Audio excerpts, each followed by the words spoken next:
Hey, what's up, everybody? It's D-Box, and we're about box in Konnichiwa, and we about to watch how every first round pick perform at the NBA Summer League. So I gotta do some history. You know, I gotta see who's coming up this year in the NBA world. So. Yeah, I saw a little bit of play. I'm excited about Bates for the Cleveland Cavaliers. Shout out Cleveland. Cleveland! This one's for you. And then same thing with that dude with Miami. I thought that was a great pickup. So I know those two played great. I know Victor, he did not play that good. I think Chet's going to be better than Victor in the NBA, but we'll see. That's my hot take, but yeah, let's get it going. Others depend on it for their projection of what's ahead. Some say the NBA Summer League means absolutely nothing. Others depend on it for their projection of what's ahead. Regardless of where you stand, let's take a look at how every first-round pick from the most recent 2023 NBA draft performed. I love the Twins too. With the very last selection of the first round, we saw the Los Angeles Clippers go with Missouri 6'7" forward Kobe Brown. Someone that had a pretty solid summer league, especially beyond the perimeter, as he averaged 15 and 7, shooting 43% from three at decent volume. He's really shaping up to be a solid depth addition for this Clippers group, or at least a more valuable trade piece in a deal such as the rumored Harden one. Then we reach the Nuggets with their singular first-round selection, another 6'7" forward that's coming off being one of the top names in college basketball, Gonzaga's Julian Strawther, someone who clearly hasn't shied away from the moment so far. He averaged 18 and 5. It was on just 34. That's not bad. But you're going to see that's really not that bad for this year's rookie class. Now, it's also worth mentioning just how promising. What is that noise? Is my video still recording? Sorry, guys. I had to make sure. I keep hearing beeping on my thing. Was for the Nuggets as a whole. What is that? Their second rounder out of Clemson, Hunter Tyson, was legitimately one of the best players. He averaged 21 and 6, shooting a ridiculous 54% from the field and 50% from three on over 7 attempts a game. A real case can be made. He was the top rookie performer we saw out there. It didn't just stop at him. Their late first rounder from last season, Peyton Watson, was averaging an efficient 19. Their other second round pick this year, Jalen Pickett, averaged 12, 4, and 6 on grade splits. This is really scary for the rest of the league. They are retaining their entire starting lineup. Sorry about that, guys. They are retaining their entire starting lineup. I know they lost Brown. We really only saw three main pieces off the bench: Bruce Brown, Jeff Green, and Christian Brown.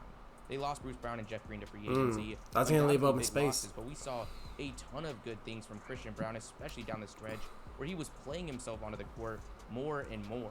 But they still had avoided those other two spots in the rotation, so they aggressively picked up late draft capital. They weren't searching for upside. They were looking for players to put on the court as a part of a contending group, something we don't typically see this late in the draft. But with what we saw in the summer league, there's a lot of room to be confident they won't lose a step this season. I disagree about that. I think they're going to lose a step. There's no way y'all lose a step. Y'all had Brown, who was big. Brown was big for y'all. How you gonna like Brown wasn't big for the Nuggets, man? I don't know. And then Jeff Green was playing out of his mind. You know, those are all big losses, especially for a championship team. I don't know why they couldn't keep them. I don't know why they couldn't try to keep them. The Utah Jazz, who selected Bryce Sensabaugh, who didn't participate as he's still recovering from injury. Who? 27 was the Hornets with their second selection of the first round, where they took a shot on some of the most upside in the entire draft. Arkansas. What's his position? Nick Smith Jr. Oh, he's a guard. Someone that a year ago most projected as a top 5 pick in the draft. He's coming out of high school as the #1 guard in the country. But after a disappointing freshman season, really slowed down. I know the Hornets didn't have a really good summer league. And downs. Charlotte would leave winless, including their stints in both Sacramento. Wow, they didn't win nothing. He averaged 13, 4, and 4 on pretty poor efficiency. That's terrible. He managed to up that to 15 on slightly better efficiency, but this is heavily inflated by one singular outing. Against the Blazers, he managed 33 points on incredible shooting from the field. Good midi. Performance defined by his clear shot-creating talent. This performance really embodies what we've seen from him. Man, you're telling me him, Knight, and not him and Knight. We've seen performances like this, but it's what we see. I think it's Knight. Man, I'm tripping. That have many concerns. Book Knight, that's it. Book Knight, not Knight, but Book Knight. Class. They also walked away from the draft with the second-rate guard, who they selected in the second round out of UCLA. Oh, that was nice. It wasn't all that notable, but not necessarily. Why is my thing blue right now? Shooting 37% from beyond the arc. Fix that. At 26, we also saw the Pacers have their second selection of the night, where they would take someone that really climbed up the board during the pre-draft process, Belmont Wing and Ben Shepherd. His draft stock is really not hard to track down. Hey, He's 6'6" wing that shot nearly 42% from three as a senior. Okay. Unsurprisingly, That's the skill set he displayed. That's not really that impressive, though. I mean, his field goal is, but his points per game isn't. The 25th overall pick made its way to Detroit, who would end up selecting Houston guard Marcus Sasser. What a weird week he had. For most of his time in Las Vegas, things were not going great. His first 4 games saw him averaging less than 10 points on terrible 33-16 splits. In his final game, things started off much the same. He had 9 points at the half. He had shot just 3 for 11 from the field. But then he did this. He proceeds to go 13 for 14 in the second half, finishing the night with 40 points on the dot to go along with 5 assists to just. That gives you a confidence boost. He's gonna be feeling good. I got an instant on no, I hate commercials. Skip. Oh my god. Yeah, no, that's points like this that make I don't get paid for I ain't about to. We're probably starting to write off Sasser, but in just one half, that all changed.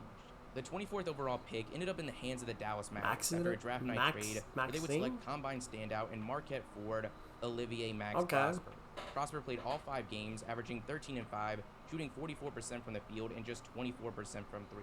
Not too terrible considering most of his value at this point surrounds his ability on the other end of the court. Defense. 23 to the Blazers, they need defense. Was the twin brother of last year's 4th overall pick in Summer League. Oh shoot! Okay. Keegan Murray, someone that actually played a couple Summer League games this year, where it was just unfair. He averaged 31 points on ridiculous splits.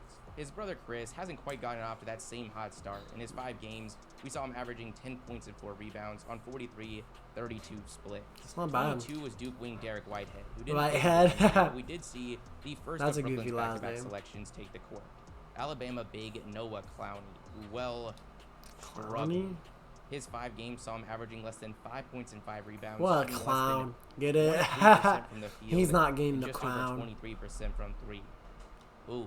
It was really their second-round selection stealing the show. One of the top names in college this past year, Kansas forward Jalen Wilson. He was averaging 18 and 8, shooting 46% from 3. With the 20th pick, we would see the Houston Rockets become a part of one of the biggest surprises of the draft, maybe even draft history. They ended up selecting Cam Whitmore, someone that just days before the draft, odds makers thought had a really solid chance to go as high as the 4th overall pick. Really? Like Bates, huh? Many didn't see a world where he would be on the board long after that. But due to reasons that are still somewhat mysterious to this day, especially with him making it very clear there's no injury, he falls all the way down to 20. That's Not crazy. Just falls, but falls to the team that those odd makers thought might select him at 4. There's now a clear chip on his shoulder, and he was determined He's on the to Rockets? show that in the summer league. How tall is he? Whitmore ended up bringing home the MVP. How tall is he? He played a massive role in him going all the way to the summer league. Look at how tall he is. He averaged over 19, 5, and 2, shooting 45% from the field and 29% from 3. Because they need big men. That efficiency really doesn't even tell the full story. His first and championship games are really bringing that down quite a bit. In those middle 4 games, the amount 6'7", that okay, most of these okay. played, he was on a tear. Some stretches on both sides of the ball as well. He racked up 8 steals in the Rockets semifinal game.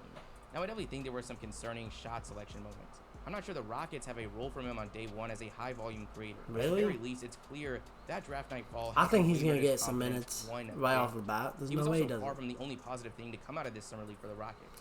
Both Tari Eason and Jabari Smith. Jabari Smith played a lot better. Looked absolutely unstoppable.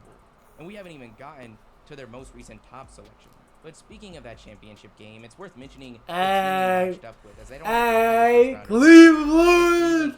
This one's for you! Summer League champions. They did a yes, sir. Especially down the stretch. That was one of the biggest names in the entire summer league. Their recent second-round selection and former #1 recruit in the country, Emoni Bates.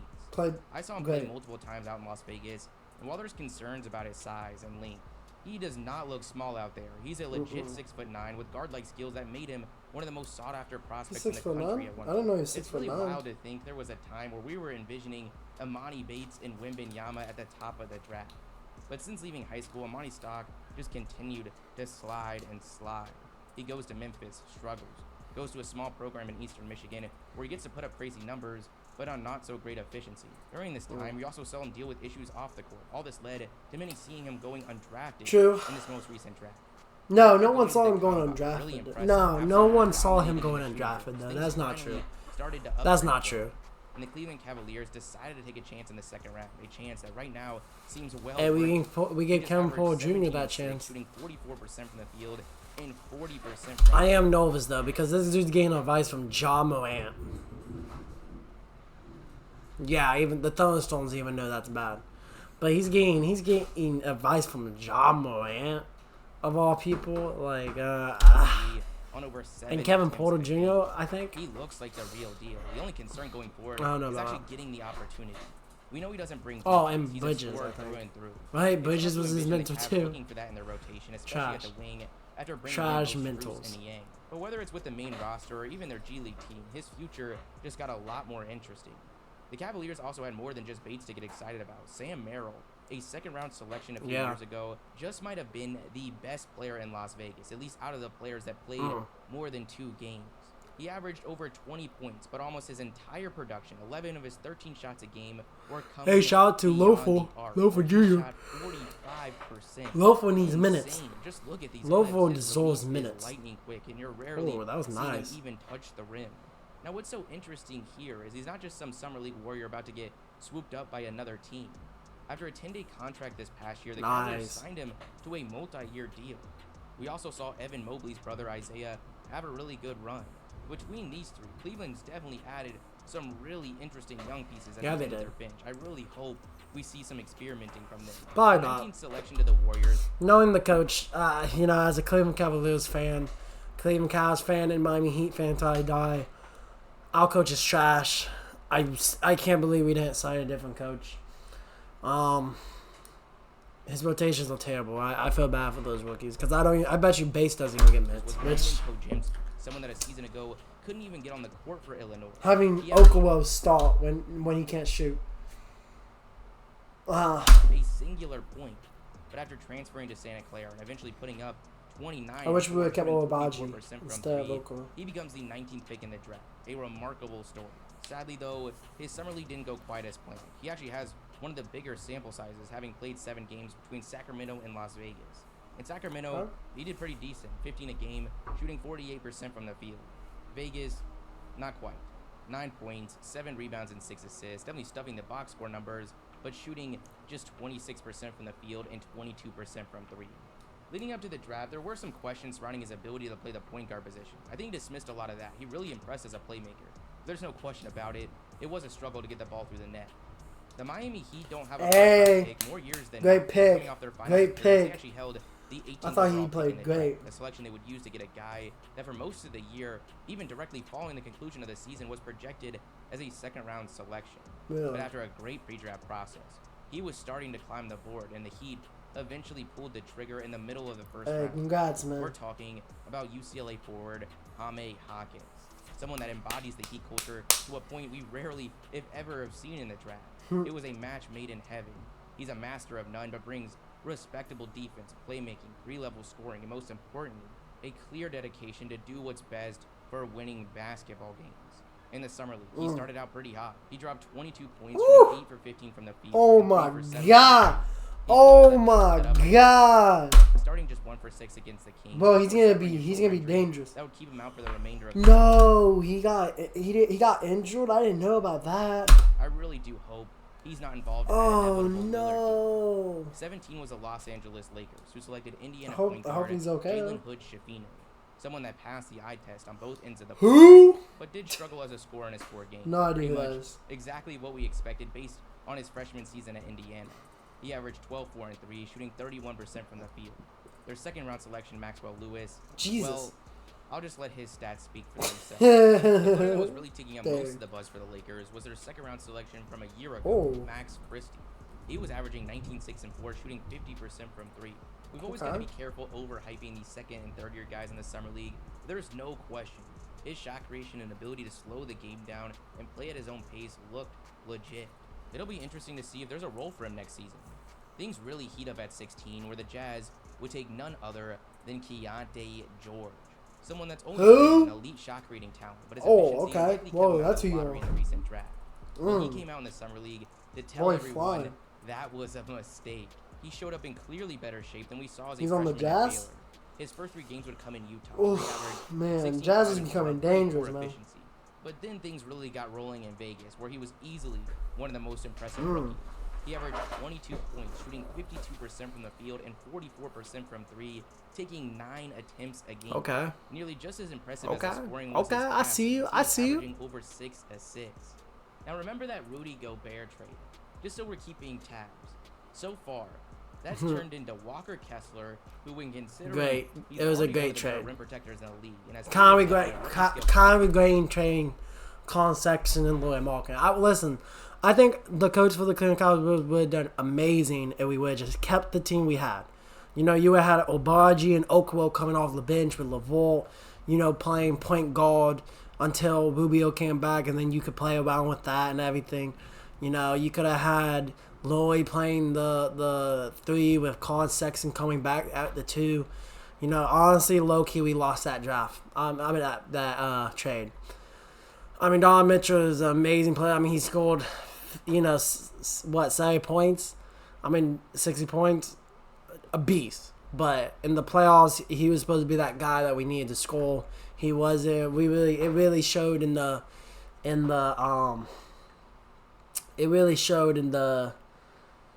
playoffs how much bench we lost, especially after we traded Kevin Love. I don't know why we didn't trade Kevin Love. I don't know why we didn't give Rubio more minutes coming back from injury to get him more used to the game and the pace and everything. I don't know why we gave Okoro so much minutes. Bad coaching. I think he was only a good coach with 3 big men. I think he knew. I thought he was able to be creative and was able to be his own and be able to come up with some crazy plays with these 3 bigs. But I think after he lost his third big, now he has to play small ball more, with having none but guards and not really having a big, small forward. I think he struggled, and I don't think he knows how to coach a regular team or a small ball team. And I don't have hope this year either. Max Strus is 6'5", so he's a little undersized too. Bates is good size, but I doubt he'll even give him minutes because his rotations are trash and terrible. I don't know, but we'll see. Compared to Gobert's $40 million contract, we'll see. An argument could be made that he is comparable, maybe even higher value than Gobert as things stand today. Well, the next selection from that trade has turned into, Keontae George. That's a hard tattoo. What? I can't hear it. Huh? What? It's not here if I can't hear it. Oh, and they still have 4 first-round picks and a pick swap coming. That's a hard tattoo. Those are hard tattoos, by the way. I see it. Who selected Michigan guard swap coming Utah's way from that trade. Oh, and they still have Keontae. Well, the next selection from that trade has turned into Keontae George. Okay. Insane. Keontae George. And they still have 4 first-round picks and a pick swap coming Utah's way from that trade. The 15th pick was the Atlanta Hawks, who selected Michigan guard Kobe Buffkin, someone that managed to lead them in scoring. Oh, God. What kind of hairstyle is that, bro? Oh, my God. No, shave your whole head. No, oh, my God. Bro, you look like Dora the Explorer look at it, bro. Oh, no. You look like you got 2 ponytails, bro. You look like the woman from Star Wars, my boy. Oh, my God. The little girl with the little... Oh, no. No. Nah. He averaged 14 points. That hairstyle alone sets you on a buzz, but I'm sorry. I don't care what they say, but you ain't about getting minutes anyway. You're on Atlanta. And 3.6 assists. Oh, heck no. Heck no. It's early. It's just the summer league, but they might be a little concerned they made the wrong pick based on what we saw from the player taken with the very next selection. The 14th pick to the Pelicans is a player that if you've been following, I have very strong convictions around. Oh, okay. UConn Husky sharpshooter Jordan Hawkins. His summer league. Okay, I like his name. As I hoped. He averaged 13 points and 5 rebounds. Oh, the dual league? 32% from the field. And he ain't about to get minutes. He ain't about to get minutes on the dual leagues. He's not about to get minutes on the dual league. But they got a stacked bench. An injury that directly following it saw him uncharacteristically miss 4 free throws in a row. Who knows the lingering effects that injury had? But assuming he was fully healthy, he looked impressive defensively, which many deemed a serious knock.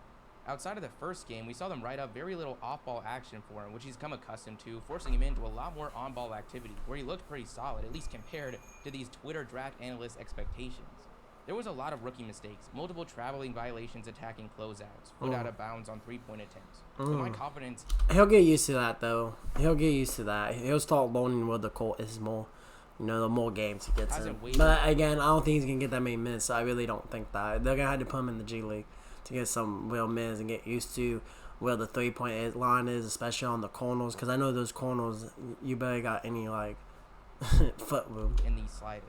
If there's one thing you are a fool to question, that is Hawkins' ability to shoot the basketball. The same thing applies to the 13th pick by the Raptors, Dorothy Slippers Grady Dick. He averaged what about him? 6 in his 4 games. How do you play? He shot less than 30% from three. We okay. all know that is not very telling. In fact, I think Grady actually turned some heads with what he showed with his shot creating, especially in the mid-range. Dang, 12 was the Mavericks, who after a trade down selected Duke Big. I'm seeing a lot of players do that lately, like do a spin move to the basket. Personally, I don't like that move. I think it gets you off balance. I think, you can get spin around and lost where the basket is, but I don't know. I've been seeing a lot of people do it. As long as you can be consistent with it. His 5 games were really just not that surprising.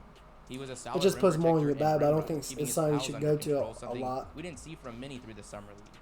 He averaged 8 points and 8 boards on really high efficiency, but his shots were pretty much exclusive to the paint. We didn't see him connect on his couple 3-point attempts. 0 3-point? Myself, we're hoping would be a bigger part of his game after what we saw in the pre-draft 0 percentage? Is he a big man? Was a pretty surprising has to be by a big the man. Magic, who decided to go with 6'8" Michigan sharpshooter Jet Howard.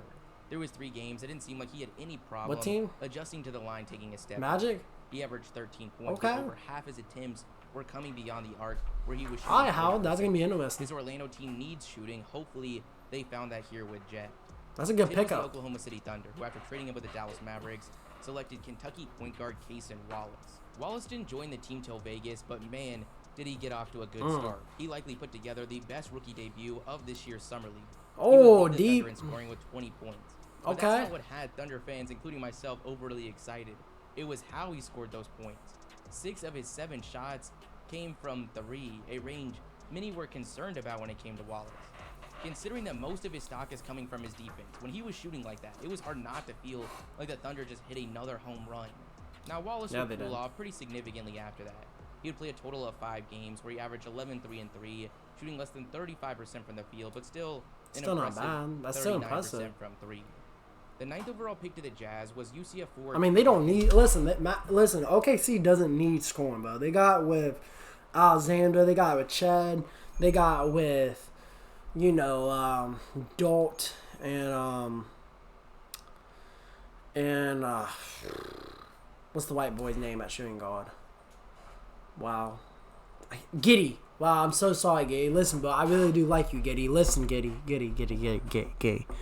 I didn't mean to do that. I'm sorry for the disrespect. Okay, I apologize. Listen, you be balling, but listen, LKC got squad. I'm worried about them next. I predict they're gonna have a blowout year next year as long as Shaq can stay healthy and their team can stay healthy. Someone that is nothing short of an elite prospect that we sadly didn't get to see out there due to injury. But this situation really just fills Jazz fans with even more hope and excitement considering what we saw from Keontae George. This is a team that was supposed to be headed to a long rebuild following the departure of both Gobert and Donovan Mitchell. But in a blink of an eye, they've stumbled into last year's most improved winner, Lauri Markkanen. They had one of the top rookies this past season in Walker Kessler, and now their selection in the middle of the first round is playing out of their mind. But that's just one of their 3 first-round selections and not even the highest one. Okay. And they still have a million first-round picks. They do. This Jazz is going to be nice. Not going to last. Jazz is going to be nice. At all. Just ahead of Hendricks is Jarris Walker, who was selected by the Pacers after trading down a spot. On paper, it doesn't seem like he had a great summer league. 14 points and 8 rebounds, shooting just 34% from the field and 18% from 3. Considering what we know he brings on defense, seeing him take 7 threes a game, seeing him confident off the dribble, sometimes even taking the ball up, this was far from a disappointing summer league. This pick and roll floater, this assist taking the ball up, this pick and pop 3. This fake handoff floater, this isolation drive is all from one of his summer league performances. 7 was one of the more interesting and mysterious prospects in the draft, Bilal Coulibaly, who the Wizards ended up trading up to get. He was completely off the radar for the draft just a year ago, but after jumping up a tier in the French league and eventually teaming up with Victor Wembanyama, he played with Victor, had a big effect on his draft stock. He ends up cracking the top 7 on the back of his ridiculous physical profile and potential on both ends. In terms of his box score numbers, it wasn't great. 12 points on 41-18 splits. But we also need to mention he was averaging 2.3 blocks a game at the wing. Dang. Now, no one was expecting some earth-shattering performance from Coulibaly. He's the biggest project in the lottery and by a mile. Overall, it felt like he lived up to the hype defensively and showed off a fluidity with the ball. Good steal. To get you excited about his future. 6 was the Orlando Magic, with their first of 2 I don't know who he is. Where they would take Anthony Black. Why? Another guy that kind of showed exactly what we expected. Why? Whoa, 17% from 3. He only averages 11 points, but what? Why? 41 field goal is good though, but nah. Nice playmaker with solid defense. That's solid attack. How'd he play? But can't shoot. How'd he play in the summer? He was at the helm of some of the least spacing in college basketball this past year. During the summer league, while he impressed in many aspects, there were stretches where what felt like a complete lack of shooting at such a ball-dominant position really clogged up the offense. He averaged 11 points, shooting 41% from the field and just 17%. I don't think they need really to drop feels him. Like his future outlook is blatantly clear. But if I was them, who's the? Where they would about his future, lived up to the hype who's the? showed off Hold up. with the ball in his hands. That has to get you excited about.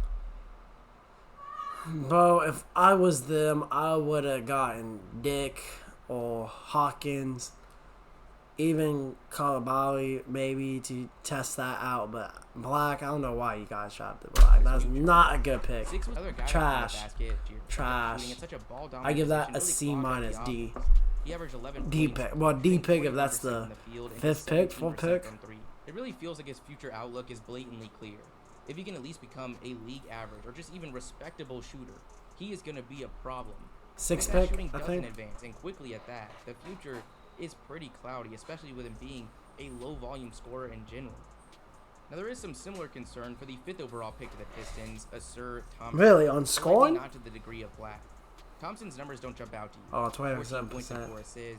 Shooting 47%. He played a lot better from the summer league, though, from my whole day. Seemingly pedestrian numbers, but he was easily one of the most impressive rookies I saw. That's what I thought. That's what I thought. Ooh. Him and his brother both have this weird thing where they run around on the tips of their toes. The twinkle-toed twins, I guess. I love it. It makes them so light on their feet at all times, allowing them to change speed and direction with the ball in their hands in a blink of an eye. Ausar's shot creation attacking the basket seems inevitable, but one of the more intriguing skill sets he displayed was his passing. Playing alongside his brother his entire life, he hasn't been able to show off just how productive of a playmaker he really is. I couldn't help but envision a future at the point guard position, obviously disregarding the roster he's joining. But again, what seems likely to define whether he lives up to this high of a selection is the shooting. His shot looked pretty solid from a form perspective, but 27% from 3 and less than 65% from the line is concerning in terms of his immediate shooting ability. We didn't get to see much from his twin brother, and 4th overall. No, he got hurt, right? I hope he's okay though. An injury in his first game, but what we did see from him was really impressive. Wow, 100% from 3. What? Okay, my boy. Okay, my boy. In 4 blocks. Well, I guess he didn't get that much playing time though, since he got injured. So I guess that doesn't speak volumes on the. Hey! Sorry about that. The point guard position. He shot 6 for 13 from the field, made his lone. Man. Every adventure more electrifying. And his brother already looked like lockdown perimeter defenders. There it is, the twinkle toe count, then the finish. That right there seems to be his go-to move right now. The left hand on the right side. It felt like he took that shot at least 5 times in that game, but it was working. Now, as hey, the Wolves don't change it. The shooting is really what's going to dictate his. Just yes, if it's not broke, don't. But I highly doubt that shooting form is giving many just evolve about it. That side of his game. I really do wish we got to see more from him. The same applies. Evolve your strengths during the regular season.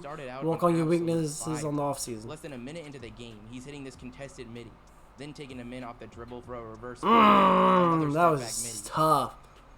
Step back 3. Coast to coast lay-in. This is all in the first quarter of his very first summer league game, a quarter in which he ends with 13 points, 3 rebounds, and 3 assists. Twitter is on fire with the I told you so's, and well, it felt justified. Unfortunately though, he would miss his next 6 shots, then get injured, knocking him out for the rest of the summer. Twitter would get quiet after that, but that doesn't change the fact that Scoop looked the part. I'm not sure the same can be said for the second. He got injured? I didn't know he got injured. Brandon Miller. He kicked off his first game by going to the half, having shot 1 for 5 from the field, having committed 4 personal fouls, and given up 3 turnovers. Luckily, a strong second half ended his night with 18 points on 5 for 11 shooting. In his second game, he would get off to a slightly better start. At half, he would have 6 points. Oh wait, I mean personal fouls. A whopping 0 points. Unsurprisingly, Twitter was I know he didn't have a good summer league. He then goes to Vegas. But listen, it's gonna change. Listen, guys, it's gonna change once he's playing with LaMelo Ball because he's gonna be more off ball. You know, he didn't have players with him that were able to play make.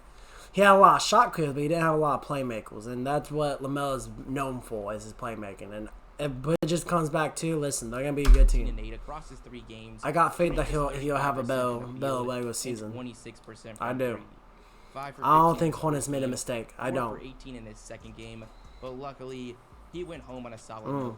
He dropped 26 on over 50% shooting against the Blazers. Undoubtedly, he struggled in the summer league, but again, it's still didn't get a win though. There's no problem having takeaways. The fouling tendency is one for sure, but be careful assuming that one of the best perimeter scorers in college basketball is going to continue to struggle with wide open attempts beyond the arc.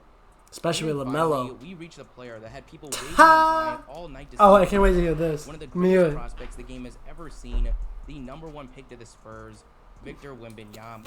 This was one of not the most hyped up debuts in summer league history. Yeah, he played trash. A disappointing. He played trash. 13 from the field and finished the night. Great pass though. Points and 8 rebounds. He has great He also vision. did block 5 shots, but the excitement surrounding that side of his game was negated by him getting dunked. That's not gonna listen. That's gonna happen a lot. He's gonna get a dunk on a lot, but he's too skinny.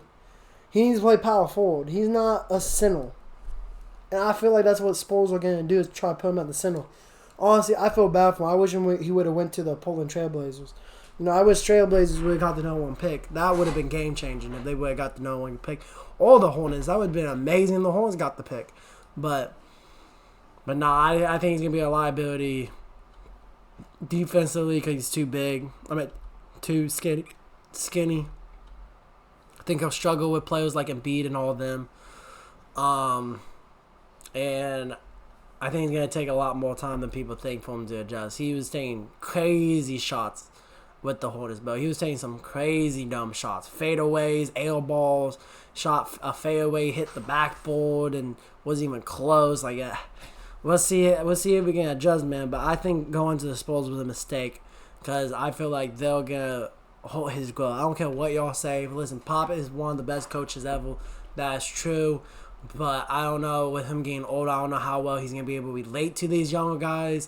You know, he plays more old school, old-fashioned. That's how he likes it to play. And this guy's more new school. He's a new school center. So I don't know, but it's going to be interesting. It's going to be interesting. I think it's worth mentioning that LeBron James scored just 14 points in his summer league debut and actually also got dunked on. Really? Now, luckily for Wembanyama, I didn't know that. That's the first time I heard that. I did not know that. I know his first game with the Cleveland Cavaliers, he went off, though, but I didn't know about the Summer League. I didn't even know he played the Summer League. There was something very clear between the first game and the start of the second. Wemby was nervous. This was unprecedented. He definitely was nervous, though. He was already you could tell he the was same nervous. news headlines as Britney Spears. Defensively, he looked overly conscious of the 3-second rule. Offensively, the expectation of being this off-the-dribble scorer seemed a little overbearing. We were seeing him hesitate, not running out in transition at the speed we're accustomed to.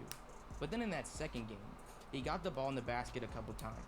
He was getting to the free throw line slowly. He missed layups too, bro. Going up, and it felt like it was gone after flexing this and one out of the half. Then we see the Spurs start to shrink the lead. Wemby comes back into the game in the fourth, where he is not shying away from the moment. A fadeaway to bring it to 4, a block on the other end, and then a 3 to make it a 1-point game. Unfortunately, the Spurs couldn't close it out, but Wemby finished the night with 27 points, 12 rebounds. No, he cannot. To just 1 foul, good game, though. Shooting 9 for 14. Listen, I ain't saying he's going to be a bust. Listen, guys, I ain't saying he's going to be a bust now. I ain't saying that. I'm just saying I don't think he's going to have a better career than Ched. I think Ched is a lot better and more tame, while I think this guy's a little more wild. I mean, Pop will fix that, though. But I just don't think he's going to be as good as Ched. And I don't think he's going to be as good as people think he's going to be. But I don't think he's going to be a bust either. In 2 for 4 from 3. It was a disappointing first game, but he ended up walking away from the Summer League with one of the top performances, if not the top performance of all the rookies.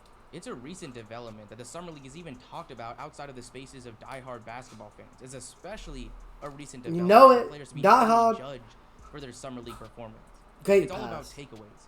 And if you went away from that second Wemby game not seeing something special, especially given the context of the hype and bouncing back from that first game, you might need some glasses. Listen, he's going to get called for that, though. Hype. Him pushing on the back like that. Game. Look, him pushing on the back like that, he's going to get calls for that, though. He's gonna get bored in the paintball. You might need some glasses. But hey, that was that video. I think the people that are gonna pop off, mark my word, is Bates if he gets opportunity. Only if he gets opportunity. If he doesn't get opportunity, I don't want to hear y'all come at me and say he's a buzz because he ain't getting opportunities. I think if that dude from the Miami Heat gets opportunities, he's gonna go off. Some of the other players I think are gonna go off. Miller, I think is gonna go off. I definitely think the brothers, if they can stay healthy, are gonna be good players. And I think some players that is gonna surprise you, besides Miller and surprise Bates, and besides that dude on Miami Heat, I think it's gonna be the Hawks pick that the Hawks got, and I think that dude that the OKC Thunder got. Overall, I think OKC Thunder is gonna be the best young core. I think if he can't get Damian Lillard, I don't know what's going on with that. That's crazy to me that Portland's doing that today. You know, after how low he's been and everything.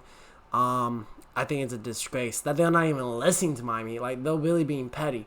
But it is what it is, bro. I don't know why they don't want Tyler Hill. He's 6'7". He can play small forward. Y'all need a small forward or a shooting guard to play with Henderson. I don't know what they're thinking. They can give you draft picks. Literally, there's articles saying that they have asked them, what do you want? What do you want? And nothing. No replies back. No, like, they're ghosting them. So, I don't have high hopes for Miami Heat this season. I'm not going to lie. I think Miami Heat needs to start... I think Miami Heat might have to start getting ready to, if they can't get a player with Jimmy Butler in the next 2 years, I think he might have to trade Butler. I don't know, man. I don't know. Listen, I know Miami Heat just went to the finals this year. Listen, I predicted that they were going to go a long way, not to the finals, but a long way. You'll see one of my old posters I upload later on, but I said I thought Miami Heat was going to be the Bucks, you know. But I just don't. Butler can't do it by himself. Tyler Hill gets hurt a lot, especially at the worst times, right around playoff time. You know, and they just lost Maxey and Vincent. I don't know, guys. But I hope for the best for Miami Heat. I'm already giving up on the Cleveland Cavaliers unless because of the coach. But he can surprise me. I hope I'm wrong, but I don't think I am. My prediction this year, OKC is gonna be the dark horse, and I'm predicting either Nuggets or I say either Nuggets go back to the NBA Finals, or it's gonna be the Suns maybe. I really don't want it to be, but it might be the Suns, unless I'm forgetting another good team. I don't think Kings are going to do anything. I don't think Ja, but his disaster career is going to do anything. And then for the East, I got, sadly, the Celtics, who I hate. They got, maybe, it might be the Celtics. I don't think, listen, it's either going to be Celtics, or it's going to be 76ers if they can keep James Harden. I don't know what's going on with that situation either, so I can't really speak on that. But yeah. But hey, guys, this is D-Box. Sayonara. I'm gonna box out later. Peace.